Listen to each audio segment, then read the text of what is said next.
বাংলাদেশের সদ্যবিদায়ী অন্তর্বর্তীকালীন সরকারের প্রধান উপদেষ্টা ড মোহাম্মদ ইউনূস দায়িত্ব ছাড়ার আগে নিজেকে অতি গুরুত্বপূর্ণ ব্যক্তি ভিভিআইপি ঘোষণা করে গেজেট জারি করেছেন। ওই গেজেট অনুযায়ী দায়িত্ব হস্তান্তরের তারিখ থেকে পরবর্তী ১ বছর তিনি স্পেশাল সিকিউরিটি ফোর্স এসএসএফ এর কঠোর নিরাপত্তা পাবেন।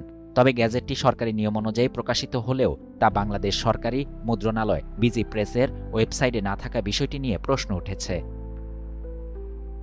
ত্রয়োদশ জাতীয় সংসদ নির্বাচনের মাত্র ২ দিন আগে ১০ ফেব্রুয়ারি প্রধান উপদেষ্টার কার্যালয় থেকে এই সংক্রান্ত প্রজ্ঞাপন জারি হয়। এতে বিশেষ নিরাপত্তা আইন ২০২১-এর ধারা ২-এর ক অনুযায়ী ড ইউনূসকে ১ বছরের জন্য অতি গুরুত্বপূর্ণ ব্যক্তি হিসেবে ঘোষণা করা হয়। তৎকালীন কার্যালয়ের সচিব মোহাম্মদ সাইফুল্লাহ পান্না প্রজ্ঞাপনে সই করেন। তবে বিজি প্রেসের উপপরিচালক মোহাম্মদ আবু ইউসুফ জানান, সরকারি নির্দেশনা থাকায় গেজেটের কপি ওয়েবসাইটে প্রকাশ করা হয়নি। অনেক সময় সংশ্লিষ্ট সংস্থার নির্দেশে এমনটি হয়ে থাকে বলেও তিনি উল্লেখ করেন।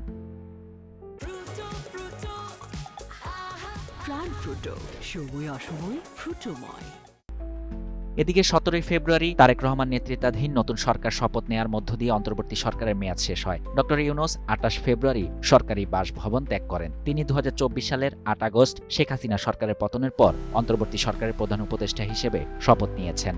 এর আগে ২৩ ডিসেম্বর ২০২৫ রাষ্ট্রপতি, প্রধানমন্ত্রী বা প্রধান উপদেষ্টা ও অতি গুরুত্বপূর্ণ ব্যক্তি নিরাপত্তা বিধিমালা ২০২৫ জারি করা হয়। এতে কার্যালয়, বাসভবন ও অনুষ্ঠানস্থলের সার্বিক নিরাপত্তা, দর্শনার্থী ও যানবাহন নিয়ন্ত্রণ এবং অস্ত্র বহনে বিধিনিষেধ সহ বিস্তারিত নির্দেশনা দেওয়া হয়। প্রেস সচিব শফিকুল আলম দাবি করেছেন, এসএসএফ সুরক্ষা নিশ্চিত করতে কোনো আইন লঙ্ঘন হয়নি, এটি প্রক্রিয়াগত বাধ্যবাধকতা। তিনি ২০০১ সালে নির্দলীয় সরকারের প্রধান উপদেষ্টা বিচারপতি লতিফুর রহমানের ক্ষেত্রেও অনুরূপ সিদ্ধান্তের উদাহরণ দেন।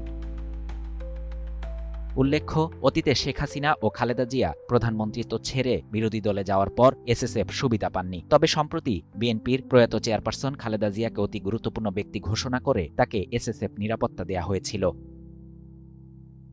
শাহরিয়ার শাফাত, বাংলা নিউজ 24।